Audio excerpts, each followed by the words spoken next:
Welcome once again to Thank Auroville. Uh, we were really graced by his visit last time here, and then we are more blessed this time to have him for full 2 days and more, but this is there. Just a sincere request, please switch off your mobiles. No photographs to be taken during this conversation. I'm requesting you to please put off your mobiles. We have official photographers. If you need photographs, it will be available on Satsang Foundation. We have come here to listen to him. Let's open our heart. May not be as good as them, but Now that's inviting trouble. Um, so 4 to 6 is today's topic. So just invitation is to really listen, move into a heart space. 4 to 5:30 is the deliverance, and then 5:30 to 6. If there are any question and answers or questions, answers will be given by Sri M.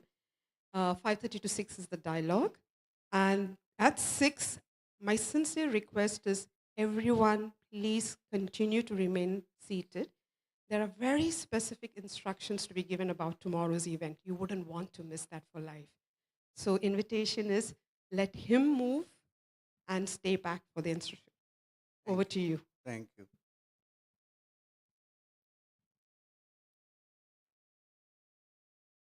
Om Brahmanandam Paramasukadam Kevalam Jnanamurtim Ranvaditam Gaganasadarsham Tattvamasya Laksham Ekam Nityam Vimalam Achalam Sarvadi Sakshi Bhutam Bhavatitam Trigunarehitam Satgurum. Invocation to the teacher. Now, the subject is Upanishad, but I will have a general section on the Upanishad and then go on to a specific Upanishad. Well, I like all Upanishads, but specific Upanishad because a couple of people suggested that I do it here. I don't know how many people are aware that Sri Aurobindo wrote a beautiful commentary and translation of the Ishavasha Upanishad. There are several other Upanishad talks, but I am going to do the Keno Upanishad for you. You know why? Because it has a wonderful word. The starting word is Keno, which means who. Who am I? Who are you? What is our identity? Who do you think you are? People get angry, they ask each other, who do you think you are? Well, here in India, we don't think who we are, we know who we are. So, anyway, I hope. Sometimes I wonder.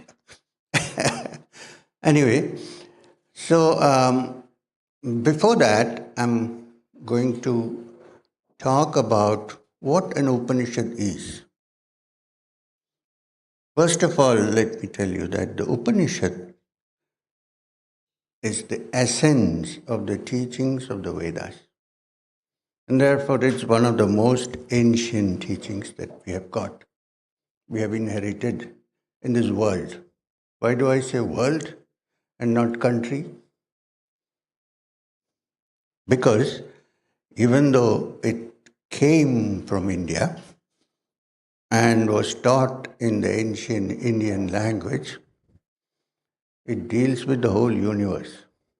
It doesn't deal with any geographical locations or boundaries. It is the Upanishad that declares Loka samasta sukhino bhavantu, may the whole world be happy. So while you cannot forget the source, the essence of it is universal. It's a teaching for all human beings. Something to remember always.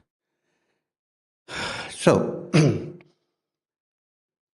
and there are 11 principal Upanishads and any number of other Upanishads. For instance, all the teachings today that we have on yoga, for instance, the Yoga Pradipika, the Nath Sampradaya's texts like Shiva Samhita, Garanda Samhita, Goraksha Shataka, and so on, all the texts that we have today, you will find the originals in the Upanishad. Not in the principal Upanishads, but the principal Upanishads deal with core matters, not practice as such. Practice is dealt with a body of literature called the Yoga Upanishads. There are more than about 50 Yoga Upanishads, which unfortunately are mostly unknown to people. If you go back to them, you will see that all the yogic teachings we have after that, including the Yoga Sutras of Patanjali, are reflected in these Upanishads. There was a great teacher, Vedantic and yogic teacher, who lived in Kanchipuram, because whose samadhi is in the most neglected state now, who translated the Yoga Upanishads for the first time into Tamil. And then now the Theosophical Society has done a great job in translating them, 20 or so, into English from Tamil. These are the Yoga Upanishads. For instance, if you go to the Hamsa Upanishad, you will see all the teachings on Hamsa. Go to Mandala Brahmana Upanishad, you will see all the teachings on the Kundalini, and so on and so forth. I'm trying to say that the Upanishads are the most ancient source of these teachings. Now, what about the 11 principal Upanishads?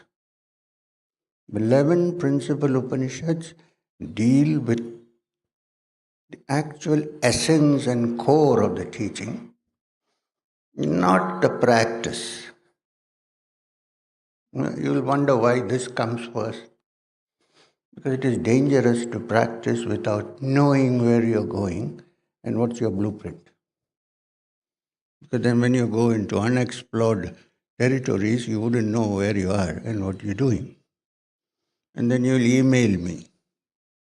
You know how many emails I get regularly about certain things? It's okay. I'm a little short, sorry.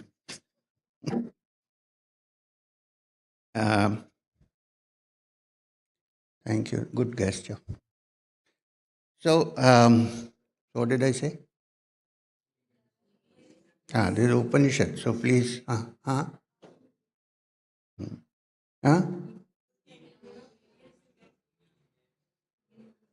Yeah, and many of them, apart from those which seek a promotion or a child and so on, in India, if you are a guru, you need to do all that.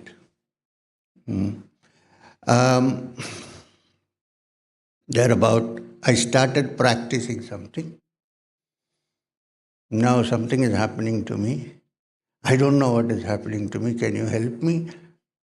So I said, so where did you learn? From such and such a source. Go back and ask them. That person is not available or reachable. So what am I supposed to do? So I am the trash box in which these things are put. So anyway, if you go to the Yoga Sutras of Patanjali, it is divided into 4. I'm connecting it with the Upanishad. There are 4 chapters. One chapter, the first, not chapter, sections. The first section is not practice. The first section is called Samadhipada, which means an understanding of what you are trying to achieve by the practice of yoga. Samadhi. What is samadhi? What is the essence that you are trying to look at before you go into the practice? So, where does practice come? In the next session, which is called Sadhanapada, then Vibhutipada, then Kaivalya. Right? So 4 sections. So the first section is Samadhipada. It deals with the blueprint, the core, the essence, and then goes to the practice. Right? Otherwise you practice and you say, there is a snake moving in my throat, I don't know what to do. I said, catch a mongoose and put it in. So, this Samadhipada is exactly in its philosophical content that is dealt with in the Upanishad. So this is why the Upanishad is the essence of the teachings. So the 11 principal Upanishads deal precisely with this matter. What are you looking for? Where are you? Who are you? Why are you searching? What are you searching for? Right? Are you still interested in the Upanishad?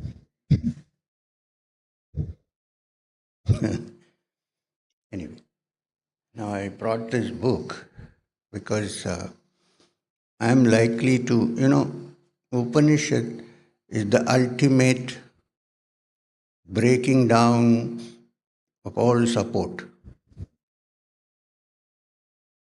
And therefore, when I deal with the Upanishads, I can go off the runway.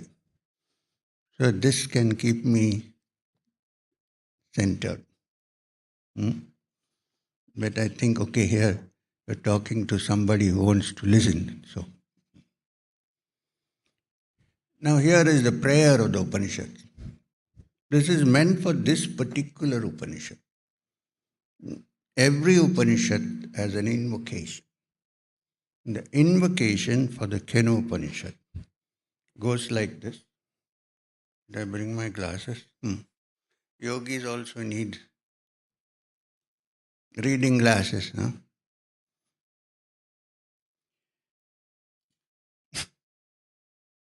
So, the invocation for the Kenu Upanishad.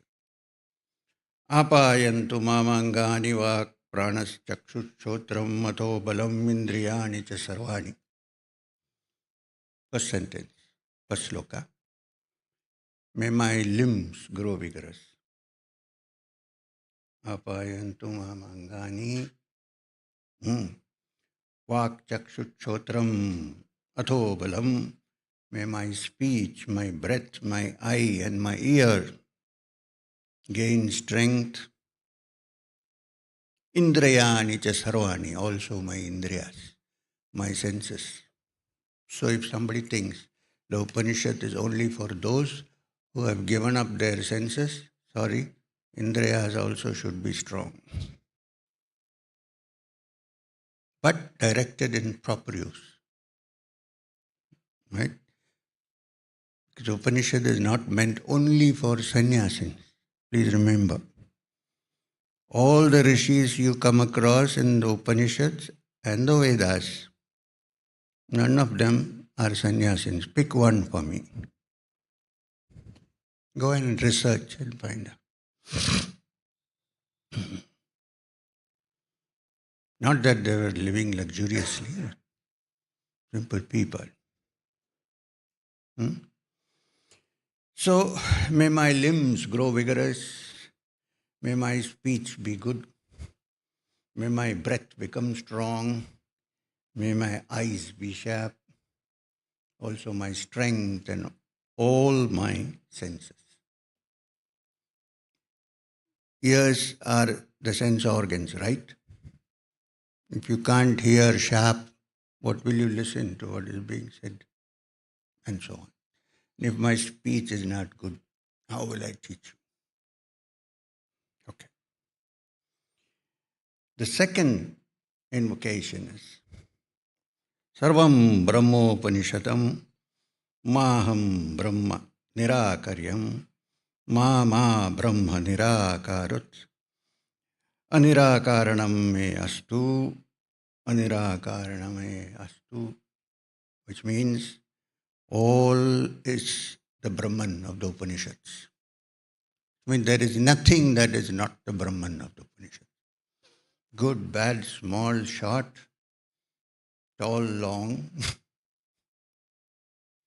everything is the Upanishad. Brown, black, white, brunette, blonde, all are the Upanishads. The Brahman of the Upanishads. There is nothing that is outside the scope of the Brahman of the Upanishads. And may that Brahman never discard me. And may there be no discarding either by the Brahman of me or the me. And last, may the Brahman not discard me. The third sloka. Tad atmani nirateya upanishatsu dharmaste mai shanta om shanti shanti shanti. Which means let these truths which are going to be set forth in the Upanishads live in me, who am dedicated to the discovery of the self. Om Shanti, Shanti, Shanti. Peace, peace, peace. Because if there is no peace, there is nothing. So this is the prayer. So having said the prayer, I will go into a general description of the Upanishad and then take up the specific Upanishad, which would be Ken Upanishad this time. Now, why is it called the Upanishad and where does it occur in the Vedas?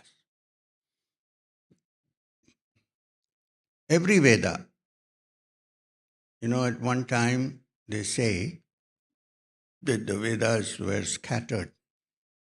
There were different teachings that came to the rishis in a superconscious state, but they were not codified or made into any, composed into a general body of literature. This was done by the great Vedavyasa,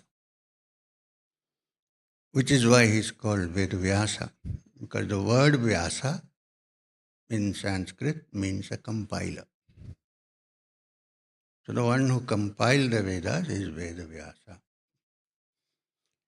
So Vedavyasa compiled these ancient truths which were there into Rig, Yajur, Sama and Atharva, the four Vedas. Rig Veda, Yajur Veda, Sama Veda, Atharva. Now when you normally say Vedas, people think we are talking about the Samhita portion. The Vedas have the Samhita, Brahmanas,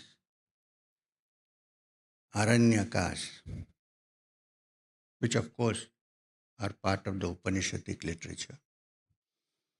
The first part is the Samhita. These are the hymns of the Vedas. One of the most important part of the Rig Veda Samhita, for instance, is a mantra which is so important that a particular way of chanting is called the Gayatri Chantas. Gayatri mantra is from a Samhita of the Rig Veda. We won't dwell on the Gayatri now. That would be like,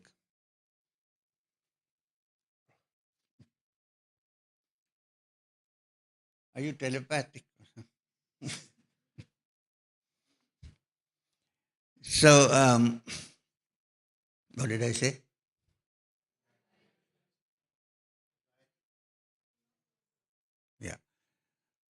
So now from the Rigveda,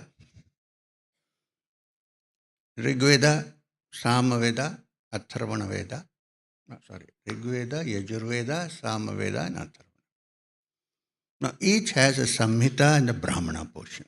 Brahmana portion is that which is ceremonial mostly, teaching you how to use certain parts of the Samhita for certain purposes and so on.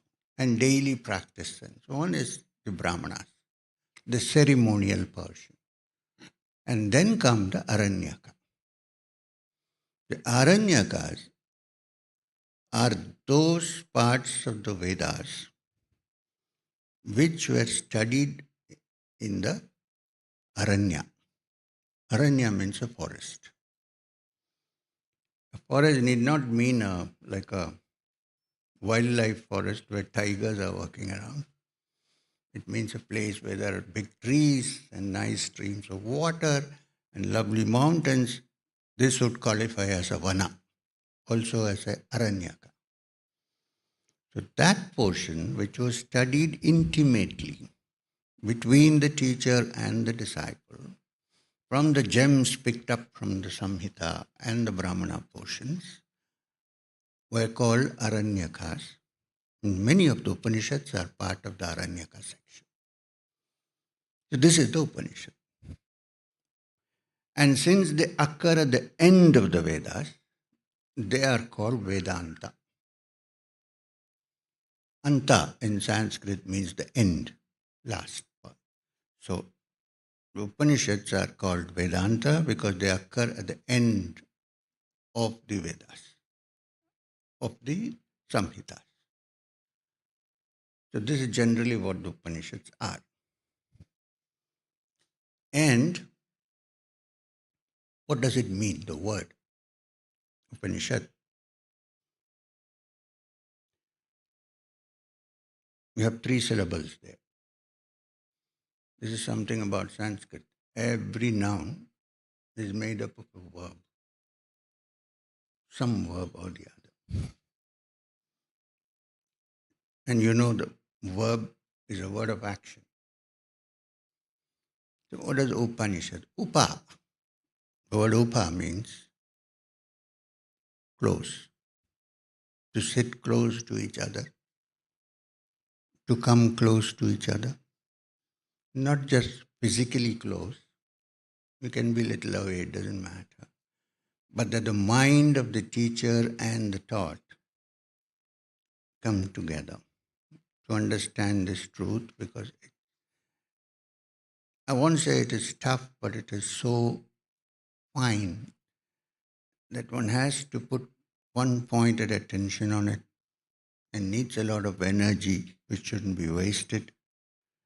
And therefore, the mind of the teacher and the mind of the taught, the student, should come as close as possible to understand the truths of the Upanishad. The French use a word, en rapport, right? There should be a rapport between the teacher and the taught. Then what happens? After a time, when the Upanishad itself declares, Yad vachana abhyutitam, that which words cannot explain, that passes between the minds, not through the words. This is the Upanishad. So this is the meaning of come close together. Don't mistake it, it's not physical, okay? You don't have to hug me for this. It's the mind that's important to come together. So, also because people sat close to each other and learned this. It was also called the Rahasya. Upanishad was called the secret. One, because those days they did not want everybody to hear what is being said, because the teachings are so revolutionary. And there's a chance that prematurely somebody might give up everything else and start looking for the truth and so on. they were only taught to those who were considered qualified, apta, which means one who have sufficiently developed to understand and to practice with balance of mind. Hmm? Also, there were no microphones and loudspeakers. So the teacher sat close to the student and spoke quietly. So this is upa. Then the other syllable, shad. I know you're wondering what happened to the knee. Come there. At the moment, my knees are fine. But, So shad. Shad means, um, literally it means sit. Sit down. Now you're all sitting down, so I know you're listening. When you stand up, I know that you are going off. So there's no attention. The physical sitting down is one shad. It is not enough if you only sit down physically. You can sit here and your mind can wander on the street. Especially there are lots of good boutiques here and so on. Mhm. So shad also means to sit and allow the mind to sit. But the mind is not moving, not wandering, it is sitting in one place. Shad. Now, one of the greatest of commentators on the Upanishad was Adi Shankara. Shankara has another interpretation for Shad. Can't question it because he was an expert in Sanskrit. Even if you think it's wrong, you can't challenge. Shad, he said, also means to shake up. Shake up. Shake up means to break the status quo, to put things on their head. A manthan, a shaking up. And Shankara then comments saying what it means is to shake up your wrong ideas and wrong beliefs that you think that this world is really real. Well, it appears to be real, but there's another one which is real, and this is appears to be real, but is not real. And there's something which is real, but you think it is not real, and so on. Which means to start thinking in a different way. In the Bhagavad Gita, the 15th chapter has a wonderful title. It's called Purushottama Yoga, the yoga of the Supreme Being. And it starts by describing an upside down people tree. You have never seen an upside down people tree anywhere, any tree for that matter. Always the roots are down and the branches are up. But the Gita describes Urdhvamulam Matashakam Ashwatham Pravuravyayam.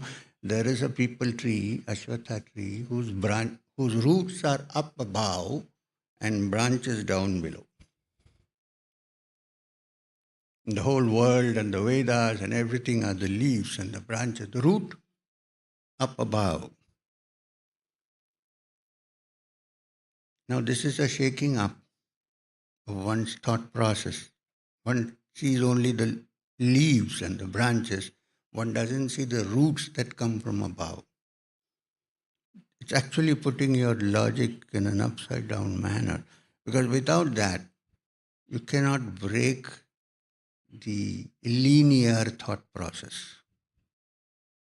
You know the linear thought process? Like something is there and I'm here and I want to reach it. This is the linear process. Right? Most things are like that. This is here, I need to reach. From the Vedantic point of view, if something which we look for is here, there, and everywhere, how do you reach for it?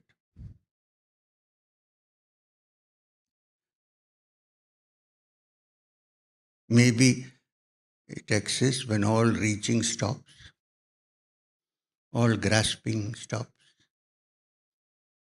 all linear processes come to an end, when the mind is moving nowhere, when it's absolutely quiet, perhaps. So, according to Shankara, Shad also means shaking up, looking at things differently. He defines it as waking up from the sleep of ignorance. While we think that we are in full knowledge, right? Okay. Then there is this little word ni in between. Ni is the syllable which signifies the attitude of the listener and the speaker.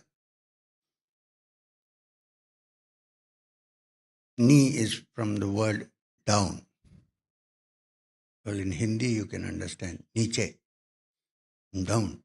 Ni is the first syllable of that, which means the student sits down to study the Upanishad with the understanding that I don't know. Because if I knew that, I won't understand anything. The student sits, not here. The student sits before the Rishi saying, I do not know. May I understand? Because when I say I know, then there's nothing more to understand. The Upanishad itself says, he who knows, knows not. He who knows not begins to know. This attitude is neat. It's like emptying your mind and keeping it free to receive. Normally, there is no space to receive. So many things in our minds, right? I know this, I know that. And it's like trying to pour a liquid into a vessel which is already full. Not possible. And even physically, if you need to pour something into something, the receiving vessel has to be here. You can't keep and pour. That attitude is neat. Because the brain is filled with so much that we have gathered, perhaps in search of truth, I agree. Maybe good intentions, maybe serious. But it's so full after a while that what you learn becomes more important than what is. We have 2 days, today and tomorrow, so if I go a little bit long, please don't worry. We'll come to the This is all Upanishad. I'm sure many of you would know because I'm thinking that most of you know some Tamil from Tamil Nadu. So not all, but I'm telling you about the famous case of a great scholar and Vedic scholar, also a poet, who went to meet Ramana Maharshi before he was known as the Maharshi. He was the one who coined the term Maharshi, actually. Anybody knows? Hmm? Yeah, Ganapati Shastri. He was such a famous poet that he was known as Kavyakanta Ganapati Shastri. There was nothing in the spiritual and scriptural knowledge that he did not know. Everything. I don't think you'll find a human being like that. They're very rare. Kavyakanta, he knew from Agamas to the Vedas to Sri Vidya Upasana to Tantra, there is nothing he didn't. And yet he felt. So don't think that suddenly if you take Sri Vidya, you'll reach moksha. These people usually pop up this. When I'm walking, they say, "Can you give me Sri Vidya?" Anyway, so no disrespect to Sri Vidya. Without that, I cannot even be speaking a word. But anyway, so he still felt with all this knowledge that there was something missing. There was some obstacle between him and the truth. Something was preventing him from looking at the truth. So he was going around trying to figure out. He went to many places. In Tamil Nadu, there are many adinams. He went to so many teachers, but he could not find a solution. So somebody told him when he was wandering around Tiruvannamalai, there's a young man sitting on the top of the mountain, Arunagiri. Why don't you try? Go there. They said, we don't know if he's going to speak. He rarely speaks. But go and find out. So he went. And he saw Ramana sitting, looking straight in front. For a long time, he also went and sat down there quietly. Eyes were open. Have you seen any picture of Ramana Maharshi with closed eyes?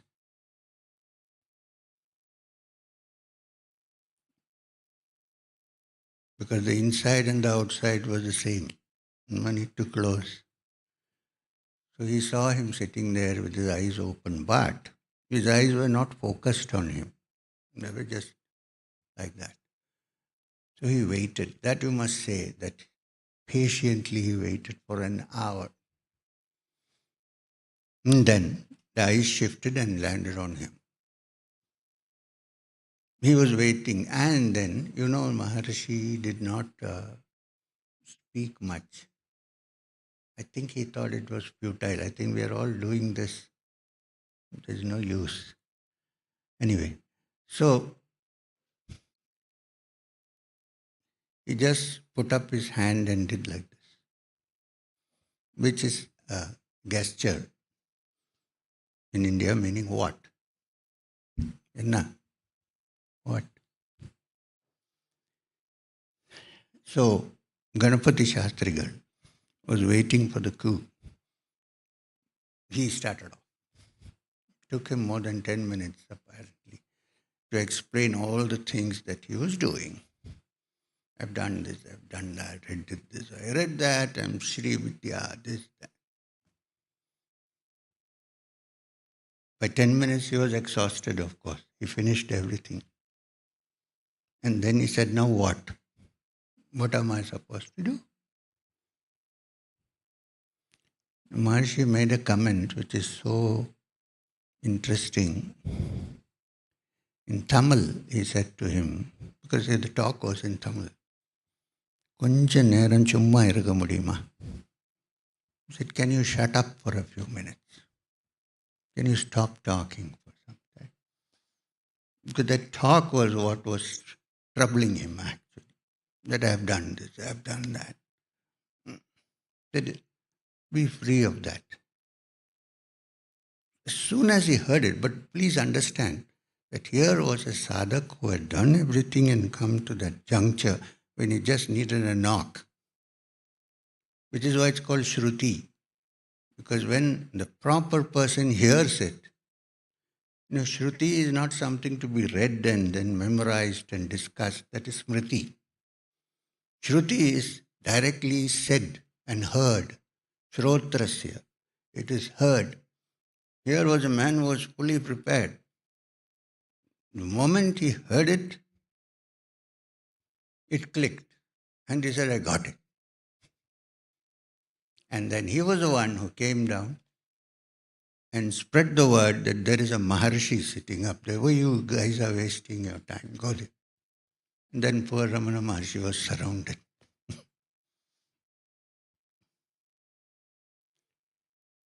So That's another meaning of the word Shad.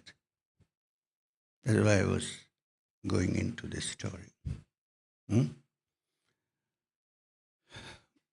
So, if you can set all that aside and listen to the Shruti with your ears open, without clouding your mind, it's a good thing you have studied a lot of things, very nice. When you listen to the Upanishad, it should be the Upanishad, clear and simple. And it's not complicated, very simple. Therefore, if the mind is ready, you will not come back for another talk. It's over. Why? Why would you come? You heard it registered, you catch the next bus or car and go home.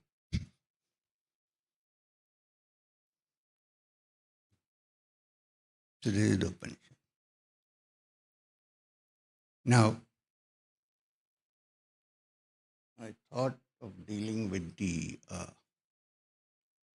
Kena Upanishad. So I'm going to start with that. The word, the Kena Upanishad occurs in the Samaveda, the end of Samaveda. Now the Samaveda is the third. Rig, Yajur and Sama. Atharvana is the last. But Samaveda, if you go through the Samaveda, you will find that about 75 to 80% of the Samaveda is the Rigveda. But it is set in a particular singing tone. The Samaveda is not recited, it is sung. People say Sama Gayanti. We sang the Sama. And the Samaveda is the source of all the musical knowledge we have in this country. The Samaveda. And it is so important that Vyasa has to make Krishna say in the Bhagavad Gita, among the Vedas, I am the Samaveda. He didn't say Rigveda. And music, therefore, is part of this understanding, because music is a bridge between the visible and the invisible, that which is here and that which is beyond. Words cannot touch that. Only sound. I would say sound. And Samaveda deals with sound. Even many of the mantras that you have from the Vedas, is not just the meaning that is important, but the sound. Sound can produce changes in your mind which the meaning of those words cannot produce. So therefore the Kena Upanishad is from the Samaveda. And it's an Upanishad which has a very strange title, as I said before, Keno Upanishad, which means who. Who or what is the origin of the universe? Who or what is your identity and mine? Who or what is behind this whole universe? What is the essence from which this whole universe has come into being? Well, Upanishads call it the Brahman, the Supreme, from the root word Bru, which means ever expanding, unending.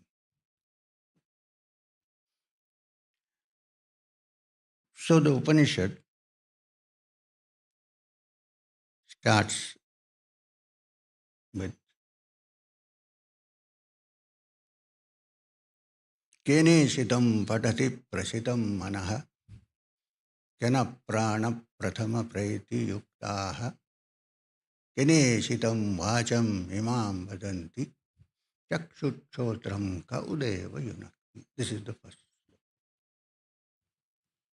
Getting old. Yeah.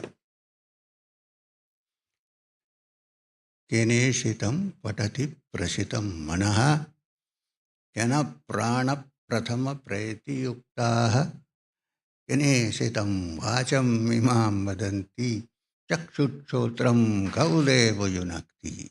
Which means keneshitam patati prashitam manaha. What is the first impulse that begins when the mind is created? What is the first thought that occurs? What is the source of that thing called thought? Where does it come from? Who is the source of that? I think I am the source of thought. Wrong, according to the Upanishad. The source of all thought is the Supreme Brahman. And therefore, when I'm trying to free myself from thought, some people say we are freeing ourselves from. You cannot. If I say I have no thought now, I'm thinking, right? Mhm. Why? Because the absolute Brahman is the root which gives the first impulse to the mind to think. May not be thought in its organized form, but the first impulse of the mind to think, the process of consciousness. Without consciousness, you can't think, right? So when all the ripples are clear, consciousness in its pure state is the beginning. Kineshitam patati prashitam manaha. What is it that gives first impulse to thought, to the mind? Kena prana prathama prayati yuktaha. What is it that gives? That gave the first impulse for the moment of life? What made the first life on this earth? Where did it begin? Who is the beginner? Who gave the first impulse to this expanding universe, ever expanding universe? Kineshitam vacham imam vadanti. Who is behind speech when I say I speak? Who is it that gives meaning to words? Who is it that recognizes speech? Who is the essence of speech? Where does speech come from?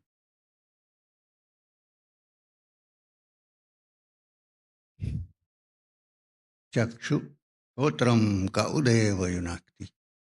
Who is it that is seeing from my eyes when I say I see? And who is hearing from my ear when I say I hear? Now you say very simple, I am, M is here, no? Could be M or S or G, but something is there which sees, understands, and reacts. The pure essence of consciousness, without which all these are mere instruments. This is the question with which the Kena Upanishad begins. What is the first impulse behind thought? What is the first impulse behind life? What is the first impulse behind seeing and hearing? What is the essence of all this from which all these have come? What is its relation to the outside world? To put in a nutshell, where does this all spring from?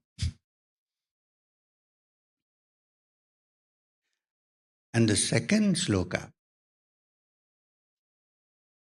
tries to explain this, but it is no explanation really. Because there is no way to explain it. So therefore, the Upanishad explains it as this question of who. It says it is Shrotrasya Shrotram Manaso Mana Yat Vachoha Vacham Sahu Pranasya Prana Chakshusachakshuradimuchya Dhira Pratyasmalogat Amrita Bhavanti. Means It is the eye of the eye. There is no other explanation possible. Shotrasya Shrotram, sorry, the ear of the ear. Hmm? It is the ear of the ear. No, let me explain. I think you're a little confused. Hmm. Suppose I'm seeing you. You just look at it. It may appear so simple. I can say, oh, I can see you. Just see how complex the whole process is. Light falls on you, reflects into my eye apparatus, which has a convex lens. The retina registers it. The optic nerve takes it to the brain, and the brain, because of its previous experiences, this is the man. It's not so simple as it looks. The eye doesn't see, the optic nerve doesn't see, the retina doesn't see. It's the mind that sees. And the essence of that mind is the consciousness. Without consciousness, the mind cannot see. Even without attention, it cannot see. Forget about consciousness. I'm sitting here, right? My eyes are open. You're all here. The op- um, the optical apparatus must be seeing all this. But if my mind is not here, I don't see any of you. In my case, I might be seeing Kailash if my mind is there. Or somebody else may be seeing Hema Malini, who knows? But eyes are seeing what is in front of you, right? Mind is more important than the apparatus. Upanishad is saying that there is something more important than the mind, that is the consciousness. And the brain is a complex computer with artificial intelligence, but it functions because of the presence of the consciousness. Not artificial, natural intelligence. Mhm. Essence is consciousness. So, to explain this, the only way to see is the essence of all this is the eye of the eye and the ear of the ear. Shrotrasya Shrotram Manaso Mana, it is the mind of the mind. In Malayalam, we have a prayer, evening prayer, that is chanted. Usually only old ladies sit down and do it. Young people are not interested. It's called Harinama Sankirtanam. Mhm. Because every sloka ends with Hari Narayanaya Namah. It's called Harinara, Hari Nama Sankirtana. But the first part is almost like the Kena Upanishad. You may know Malayalam, you may not. Those who know Malayalam will follow immediately. കണ്ണിന് കണ്ണു മനമാകും കണ്ണതിന് കണ്ണായിടുന്ന പൊരുൾ താനെന്നറിയും അളവ് ആനന്ദമെന്ത് ഹരിനാരായണായ നമ. That means Sankirtana is only at the end. Harinarayanaya nama. Means kanna is eye. Kannana kanna. Manamagum kanna. The eye of this eye is the mind. Suppose I realize that I am also the eye of the mind. How blissful would that be? Hari Narayanaya nama. So the mind that registers everything. There is something that is registering the mind always. The consciousness.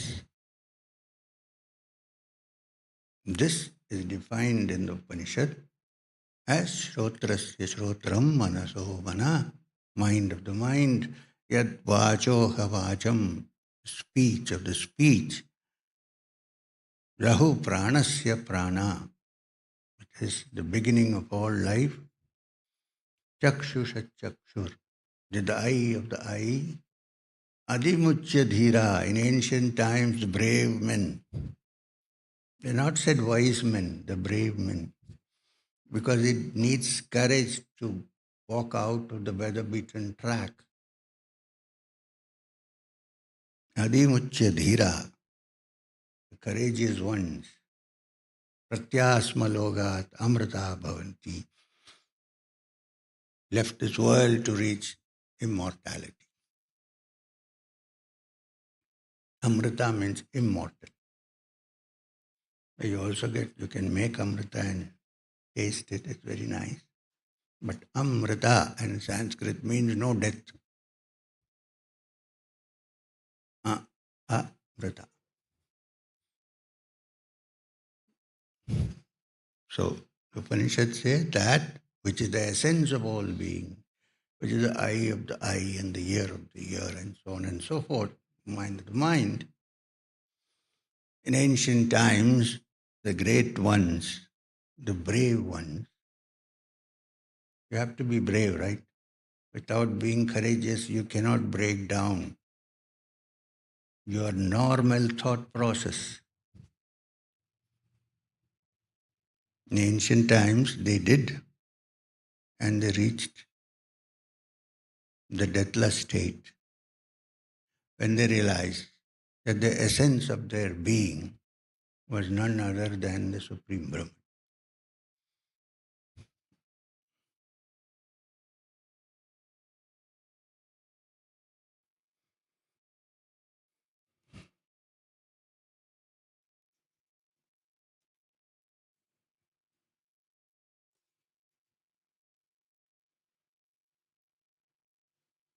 Now, there's an interesting thing which occurs to all teachers of the Upanishad, including me.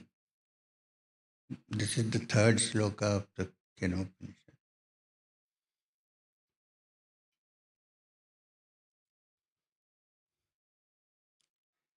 It says, talking about that Supreme Being, who is the essence of all, na tatra chakshur gacchati, na vak gacchati, no mana. There the eye does not reach. Na tatra chakshur gacchati, vak gacchati. Words do not reach because it cannot be explained in words or defined in words. Na tatra chakshur gacchati, na vak gacchati, no mana. Even the mind cannot reach there. Then we have no other instrument. Because the only instrument you have is the mind. We can call it brain or whatever. Even if that doesn't reach there, we have no other instrument. But the Upanishad says, na tatra chakshur gacchati, na vak gacchati,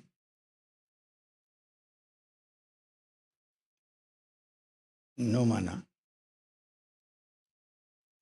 Who is doing this? Dangerous times.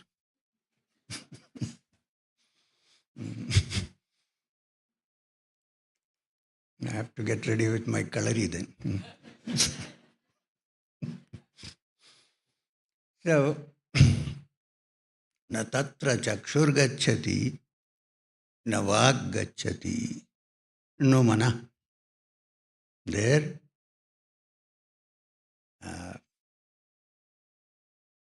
eye does not reach. Chakshu gacchati. No, vak gacchati. It cannot be described in words. Words cannot reach there, nor can it be described. No mana. Even the mind cannot reach there. Then what do we do? Now, I must add that when they say even the mind cannot reach there, it means the mind that thinks linear. That is the normal mind, to go from here to there. An ordinary mind, let's say, normal, not in a bad way, but cannot reach there. No mana. Now I know what some people think I am not an ordinary mind. Na chakshur gacchati, na vag gacchati, no mana. The mind also cannot reach there. Then what to do? The Rishi says, na vidno na vijani mo yathaitad anushishyat. I cannot understand how I can teach this. He's putting up his hands. Na vidmo na vijani mo yathaitad anushishyat. How do I teach this to you? I can't understand. So does it mean that you can't learn anything from? No. It means when you have understood that there is no ordinary way of finding it, and when you have stopped all that and the mind is at total rest, then perhaps one touches the essence of being. Otherwise, it's always moving. Yeah, there. Hmm.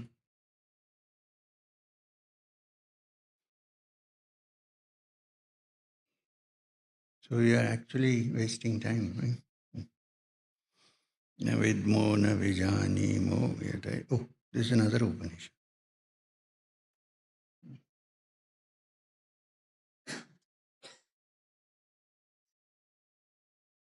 Do we have a break now? Or no?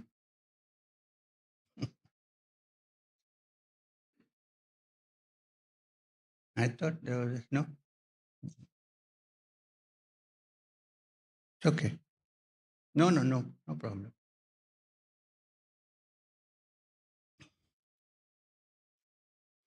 Then the Rishi goes to complicated it even more by saying, Anya devatat viditat atho avititat ati idi shushrama purvesham yanastat vyajajakshire.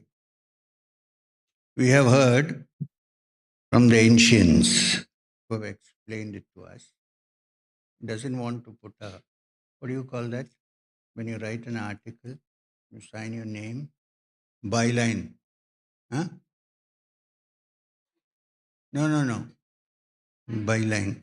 The Rishi doesn't want to put a byline. He says, we have heard it from the ancients who have explained to us what? That it is Anya Devatat Viditat.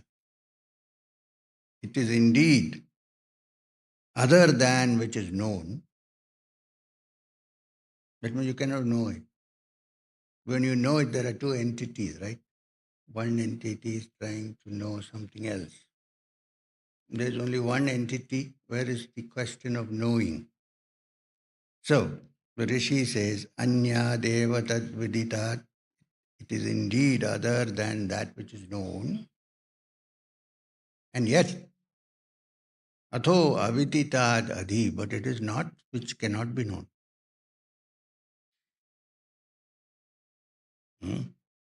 Which means it is above the unknown.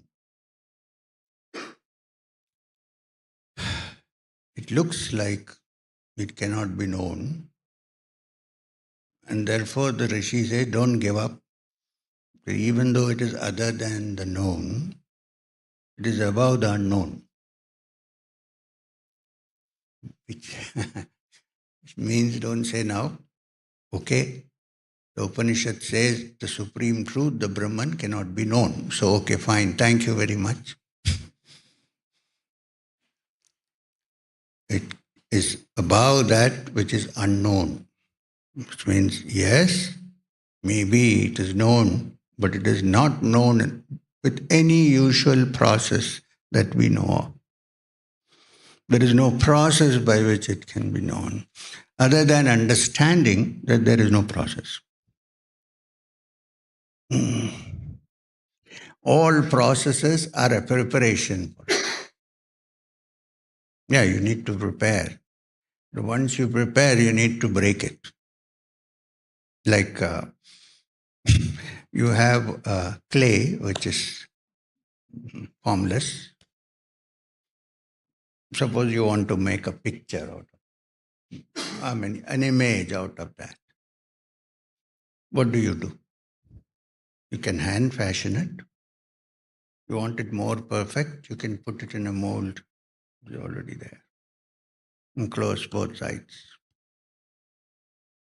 And then when it is ready, if you want to see the image that you have created, do you have to break the mold or leave it there? Break the mold. Mold is necessary, but it is also necessary to break at some point. Upanishads are dealing purely with the breaking part. All other practices of sadhana and so on are the molding part. This is the breaking part.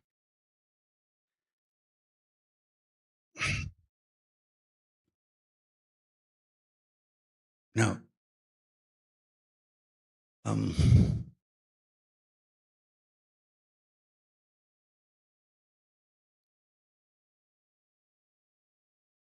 so is there a way out or there is no way out?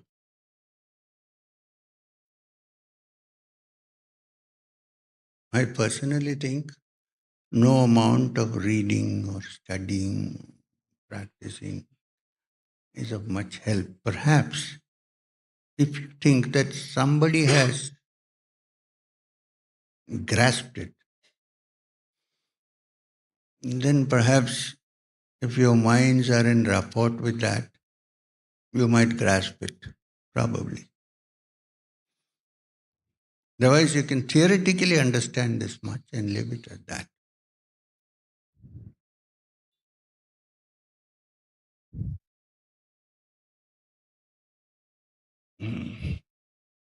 I was going to say some other example, but my mind went blank suddenly.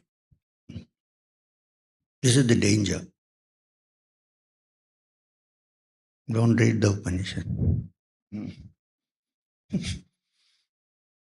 It's lovely to have the mind blank, but then you can't say anything, right? Mm.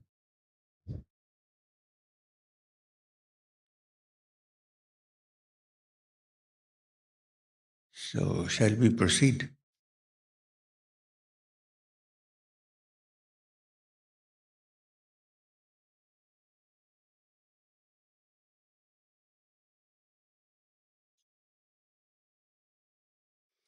The last one, the last loka was Anya devatad viditat athova viditat adhi iti shushruma pur. No.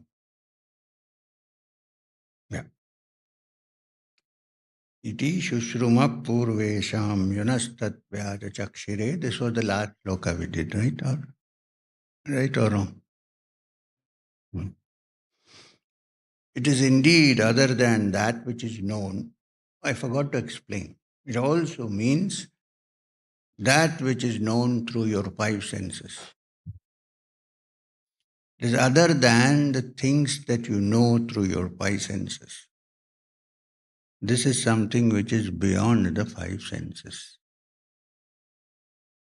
There is a beautiful story at the end of this Upanishad. Therefore, the Rishi says it can be known because it is not totally unknown, but not through the usual process of knowing through your senses. Or even the mind, because the mind is also considered to be part of the senses. The outer senses and the inner senses. So then how can it be known? Perhaps when the mind is still and is not attempting to know anything, provided it has already freed itself from thinking that it can be known through the five senses. Then, now that is the preparation. And the last part is the actual. When through experience, through understanding, through listening, through reading, one knows that the subject that we are dealing with is not something that can be known through the senses. And then when the mind says, then I know only things which can be known through the senses, so perhaps it doesn't exist. Somebody says it exists, maybe I will look further. And then you see that something that is beyond the five senses, which is known when everything is quiet, when there is no movement of the mind, either to know or not to know, either to knowledge or to ignorance, the mind in its pure state of absolute quietness is perhaps when it is known.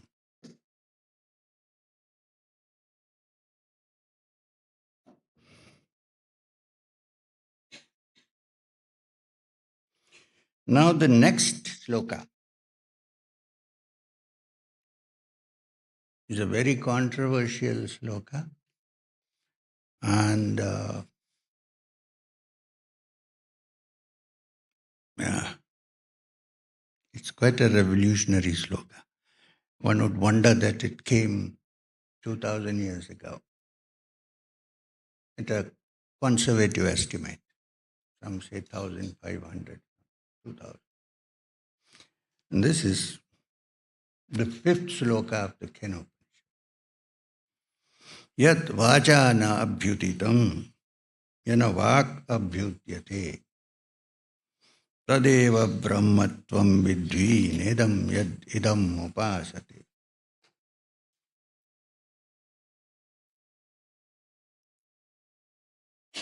Yat vacha na abhyutitam, that which words cannot grasp or explain,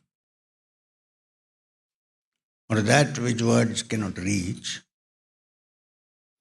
yana vak abhyutyate, but because of which speech has the capacity to express.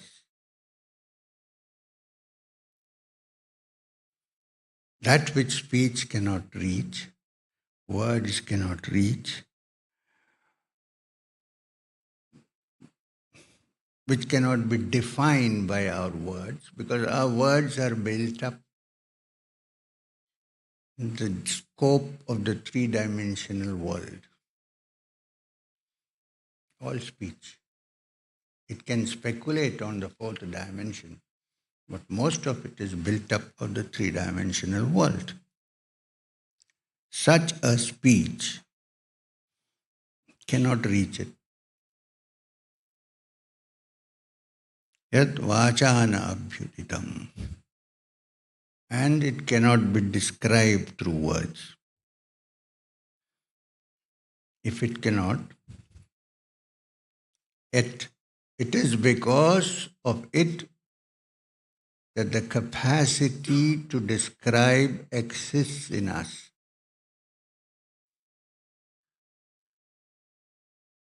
Then the last sloka is what I said is very controversial. Tadeva brahmatvam vidvi nedam yad idam upasate. That alone is the truth, O disciple, nothing that you worship here. You might think Krishnamurti is speaking. This is 2000 years ago.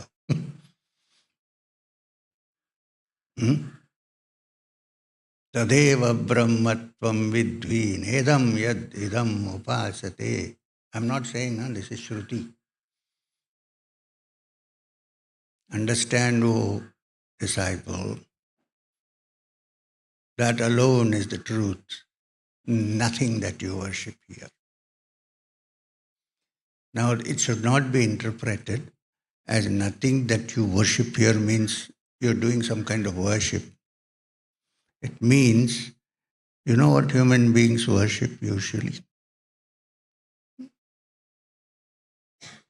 Name, fame, money, wealth, and all the things attached to that. The Upanishad says all this is not worthy of worship. Only that which is the reality, which is the Brahman, which even words cannot express. If words cannot express, there is no fear of being misguided by the media, right?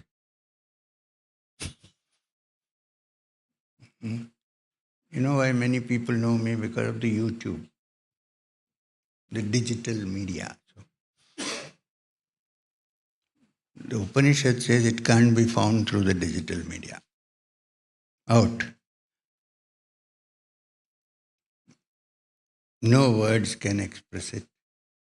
No way to describe it. So as you go on thinking of this deeply, time will come or a day will come, one day, when the mind cannot think beyond all this and becomes quiet. For that you need the humility to surrender the mind. Think I can achieve anything with my mind, it's not going to work. You need to understand that our mind is very limited first. Why is it limited? Let me explain this. It's another section of Vedanta.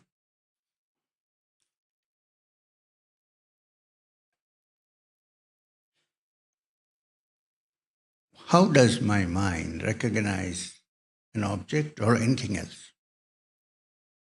What are the inputs which contribute to my understanding or defining something? Where does the information come from? From my indriyas, the five panchendriyas. Eye, the ear, the smell, the taste, and the touch. I have no other recourse to no other way of information. All my data comes from these five. Okay. Now this data is fed into my brain, mind or brain, don't worry for the moment, brain. And when I say I understand something, it is based on these inputs.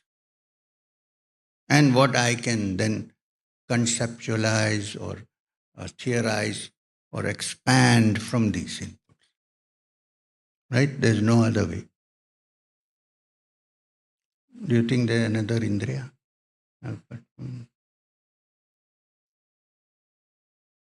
Maybe. At least we don't know. The panchendriya, the five indriya, the five sense organs. Now, the data gathered from this is what we say is our logical, what do you call that?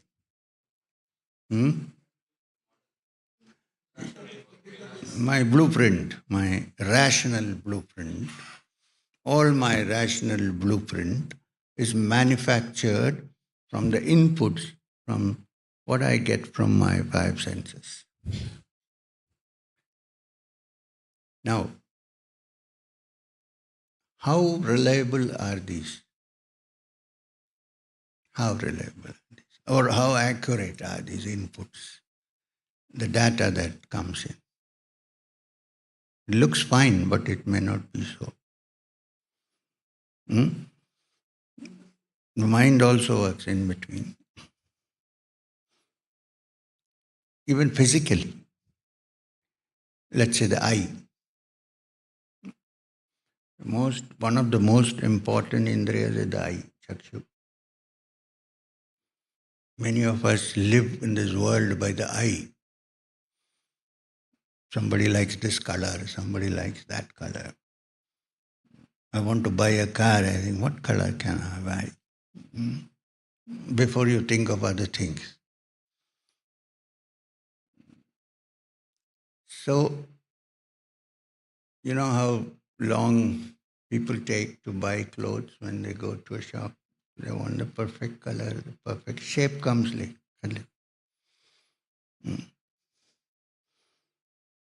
In a communist country, I can't wear orange. In a non-communist country, I cannot wear red, and so on. I mean, so, color. Now look at, uh, so eye is so important. Now, every morning we see the sunrise. Every morning we see the sunset. That's the data we get from our senses, eyes. A high school student will tell you that the sun neither rises nor sets. It's the earth that is moving. But what do we see? We see the sunrise. We see the sunset. Is it that dependable? Hmm? Also, I see this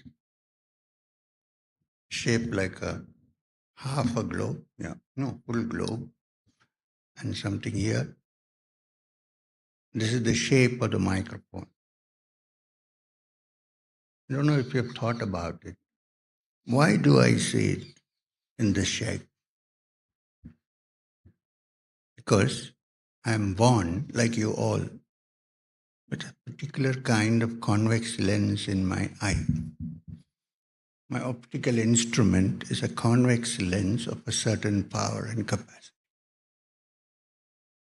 Therefore, I see this in this shape. What if I was born with a uh, optic instrument which is different from this? If you all call it round, I would also say round, but I may be seeing something else. The common housefly has a compound eyes. Can you imagine what it would see when it looked at us? What would be our shape or the shape of this to the compound eye? Have we ever gone into the brain of an elephant and looked through his eyes? Do you know how what it sees us like? Big or small, or who knows? So what is the actual shape? That is the shape we see through our eyes. Because they are made in a particular way from birth. And some other creature with a different set of optics might see it differently. And the only inputs we have is the optic, the eye, the senses. So, what is the actual shape of this? We cannot say. You can say, according to the instruments of perception that I have, it is this. That's all you can say. Beyond that, you cannot say. But it is that we all agree something is there. But how it is depends on our sense organs and the inputs that the mind receives and then produces. This is the same with all the instruments of perception. And of course, the great mind. If you have hurt me in some way or I don't like you, then even you are the best person, I would think is not a good person. This is how we live our relationships, our view of the world. It all depends on our inputs. So therefore, the Upanishads say that these are very relative. The essence is the truth, which is the Brahman. Everything else are modifications. We stick to the modifications and forget the essence. This is the teaching of the Upanishad. So we have the whole Upanishad to cover. So we have one more day, tomorrow morning and evening, 2 sessions. So now, relevant to the subject, you're open to questions. Relevant to the subject. No political questions.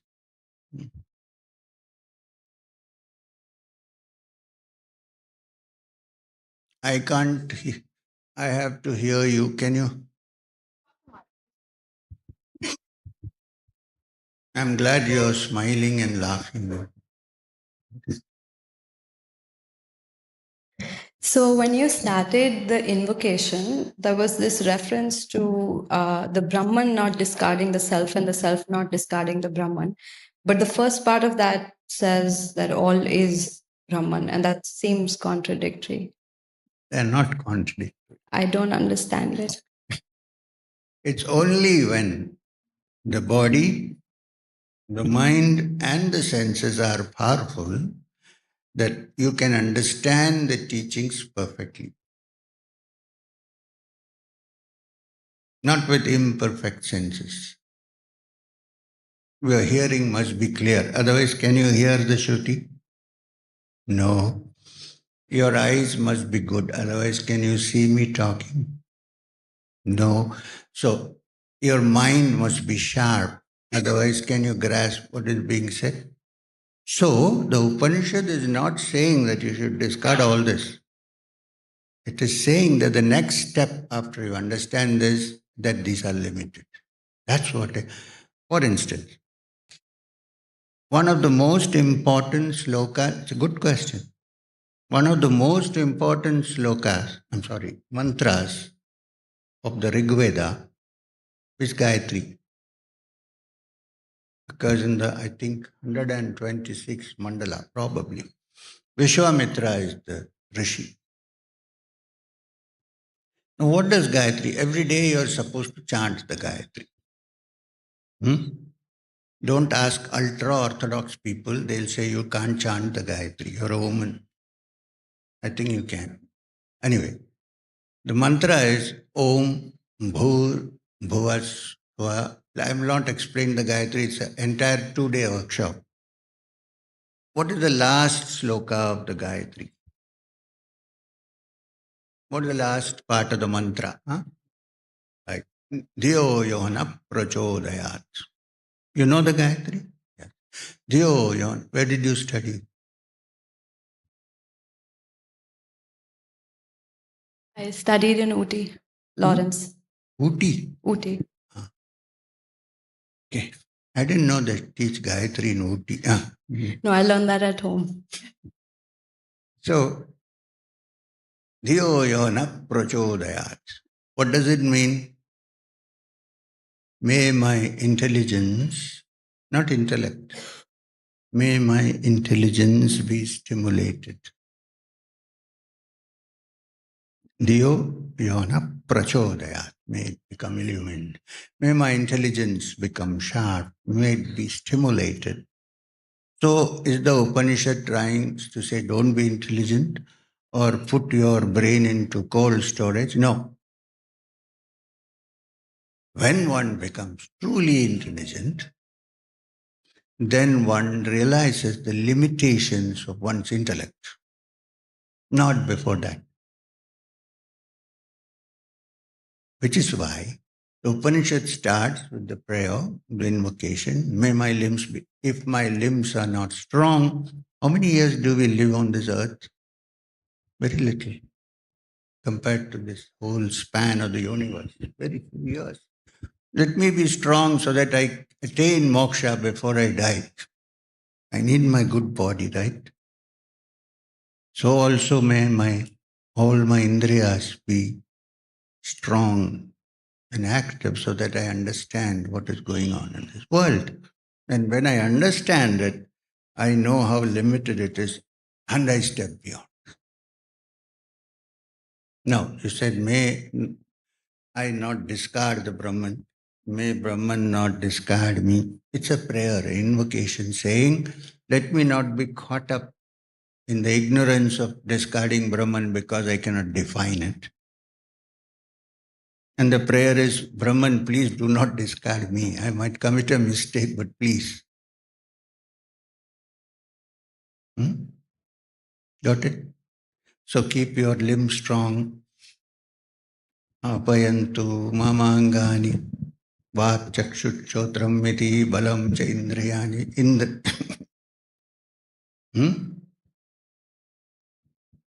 Thank you for your inspiring discourse. Oh, sorry. Yeah, thank you for the inspiring discourse. You beautifully explained the ideas of truth, reality, the supreme being. You talked about us being fragmented instruments of that being trying to get back to source, as I understood it Yes, with my right. limited understanding. Right. Yet we are unable to actually achieve that intuition logically through our five senses, right? It takes more than the logic to achieve it. Absolutely. Yet my logical brain is unable to get past the question of why this elaborate, complex web exists. How do you tackle the question of why? Is that our fragmented ego asking that question? How do people like you who are more learned and in a higher plane than us, how do you deal with that question of why? You know what? I can quote the Upanishad. Na vidmo, na vijanimo, yethaitat anushishya. I don't know how to explain this to you. One. Second, I think you will know the origin of this complex universe only when you touch its essence, not before that. To ask this question prematurely is not the right approach. When you touch that, you will see what the plan is, not otherwise. I want to tell you the story of Wango, Vanakam.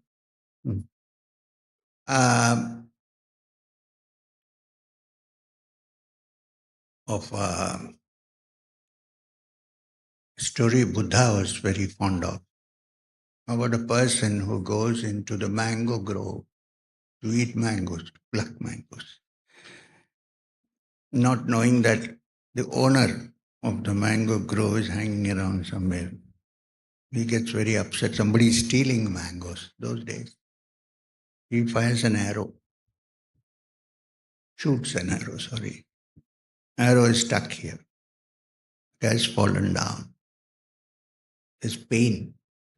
Arrow has to be removed soon, otherwise the person is going to die. The Buddha's question was, somebody asked him this question. Buddha's question was, what is the first step to be taken?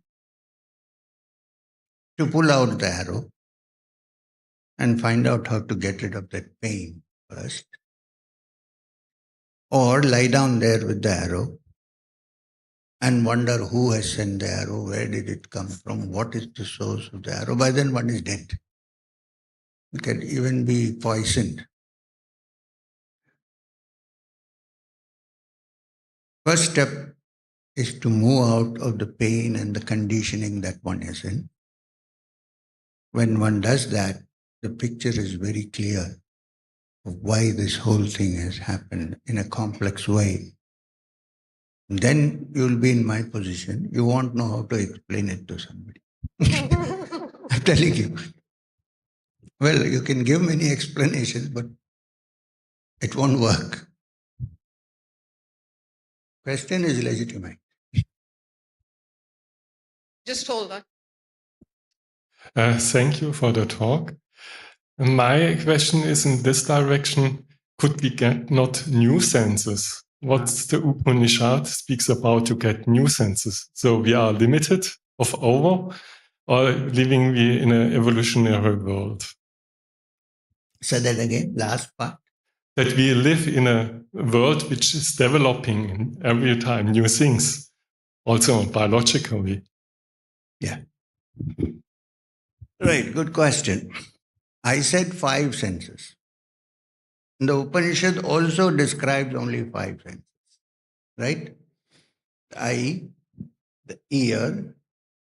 It doesn't describe smell, of course, in this Upanishad, but it describes the major senses like seeing, hearing. Then what else? Chakshusha chakshuradimuchit. Speech, and so on. Now, these are the five important indriyas that we normally have in this state of evolution as Homo sapiens. However, you should understand that there could be other senses in the human being also, which are not too developed in most people. Most of us are in a civilization which we can call the frontal lobe civilization, only this much. There are still many unexplored parts of the brain, even the brain, which are still being looked into. So one of them or some of them could be another instrument of perception through which one can perhaps grasp these thoughts better. Right? Now, it is very important to understand that it cannot be found through these five senses. Then one begins to look if there is some other way. And then one comes across what in ancient times has been called the eye of wisdom, Ajna. The Ajna Chakshu, the eye of wisdom, is a center in our body which can sense things which the ordinary brain cannot, which depends on the data of only the five senses. And the good news is that I think, and many others think, my master thought so, that as human beings evolve, this function of this, on the one hand, there will be a deterioration, on the other hand, a few people who come into being on this earth whose other organs of perception are active. They would be the leaders of the future generation, spiritual leaders. So yes,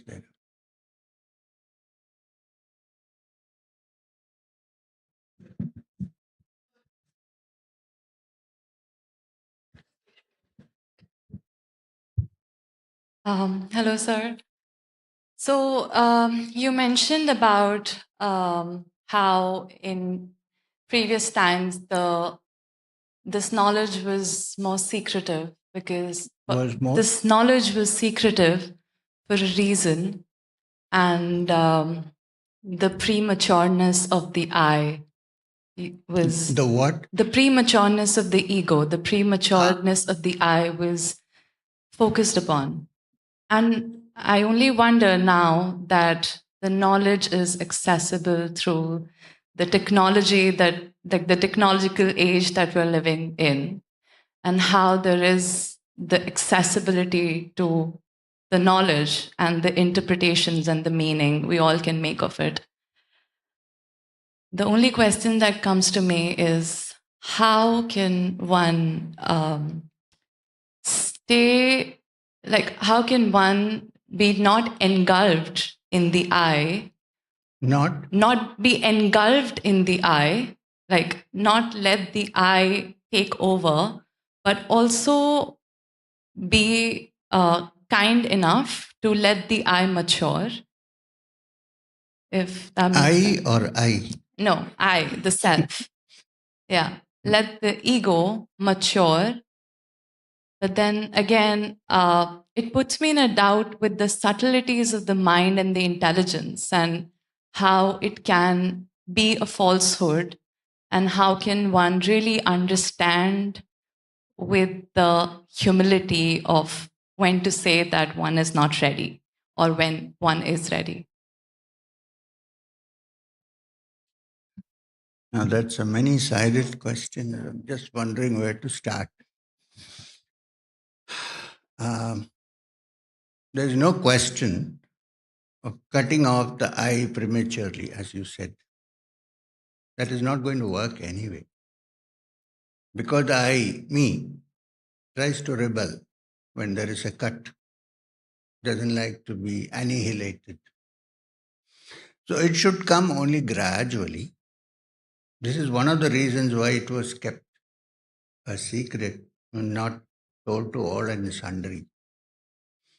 There is a beautiful text called the Ashtavakra Gita. Many people come to me and say, we want to study the Ashtavakra Gita. I said, I want to tell you a story. Sri Ramakrishna Paramahamsa, the guru of Swami Vivekananda, who is well known, he used to read out the Ashtavakra Gita and discuss it with Swami Vivekananda when he was a young man, who was Narendra Datta.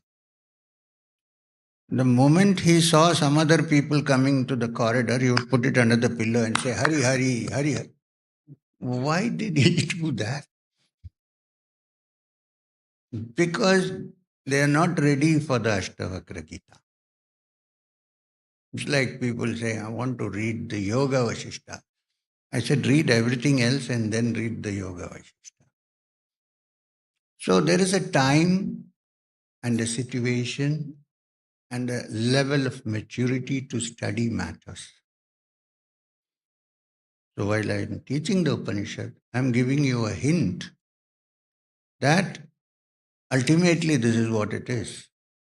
But how one comes to that, each person's journey may be different. Some people's ego may not dissolve and come to this understanding until they pass through difficult situations in life. For some, it may come even while they are pretty young. Now, is that unfair? It's not unfair. We understand that it is because I believe that there is a past life. Many. Some influences have come from there, and this person has just matured in this life. So maybe pretty young, these things are understood. There are also cases where they are also mature, but they need to go through certain experiences in life. When those happens, the whole thing clears up. So there is no one standard procedure or one standard formula. You see, this is very important to know. If somebody says there is a formula to find the truth, I totally do not agree. Kriya Yoga is also not a formula to find the truth. Truth is so expansive that there cannot be any formula. All formulas of different kinds are only to prepare you to understand certain facts so that you can get across. So don't try to crush the ego prematurely. It may react in different ways. Go slow, think carefully, move forward.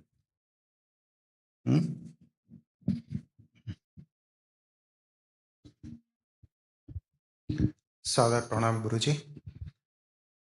My question is, by nature, our senses are outward bound. So how do you make them go inwards, or how do you make them make a U-turn? And and is it does it happen when the body is still and the mind is settled? May I explain your statement in a different way? You cannot make the senses into any U-turn. They're always out. Even my senses enjoy the outside world. I drink a good cup of tea and I enjoy it. They're not enjoying it. The idea is to keep your senses under control so that they don't go beyond control excessively. First step. Why? Because if you indulge too much in your sense enjoyments, all your energy gets dissipated. You need a lot of energy to go into serious matters like this, which is why. Not because it is bad or good, no. You know how much energy is wasted in the indulgences of the sense. So to keep it controlled, but the energy is there in us to go into this serious journey. That's one thing. So there is, and you cannot turn the senses around. In the ancient times, from ancient times, various methods of worship and sadhana have been created so that the human being whose senses are naturally operational uses them for a spiritual purpose. Like, you can't say, I like color, I like the smell of flowers, I like perfume. You cannot say, I want to cut it off totally. It will only react. So, what do? I use it in worship. So, what happens? It's connected to something more than the ordinary. So, the senses are working, but they are working for a different purpose. And then, when you begin to enjoy the inner,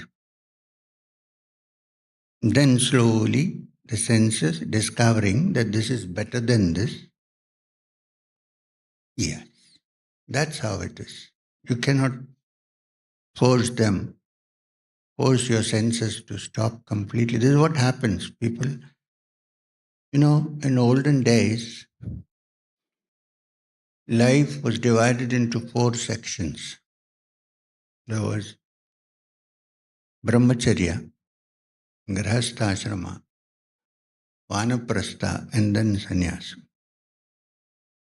Now, jumping from brahmacharya suddenly into sannyas is not so easy for most people. So you see through all aspects of life and you see how hollow it is and you say, okay, that's it. Otherwise, you prematurely jump into it. You can't come back. You can't move forward. You're stuck. That's the way to. I would say that is the middle path.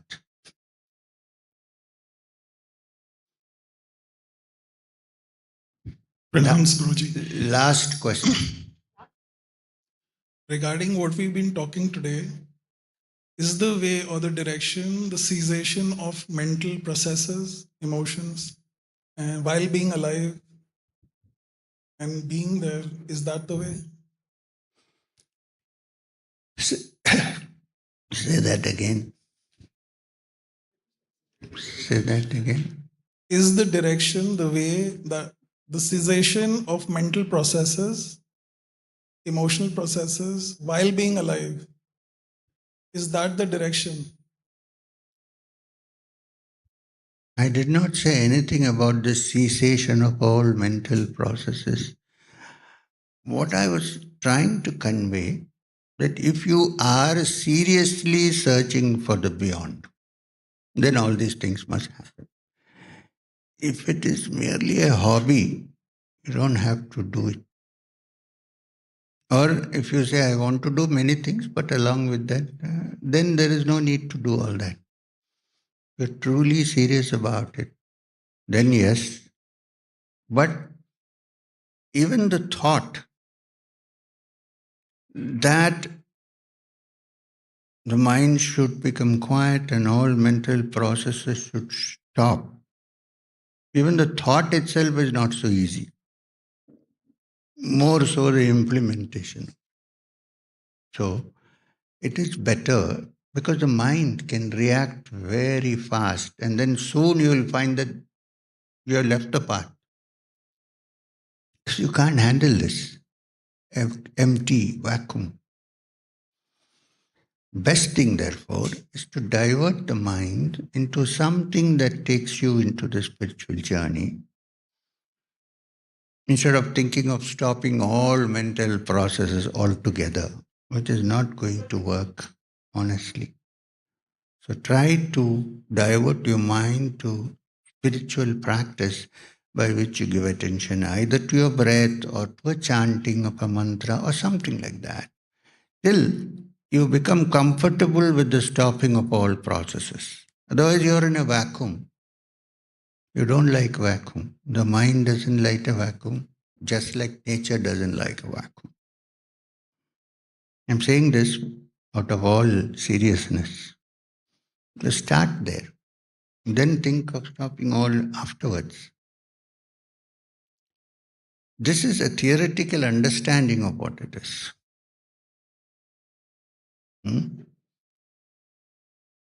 This is there because lest you get to something and say, I found it.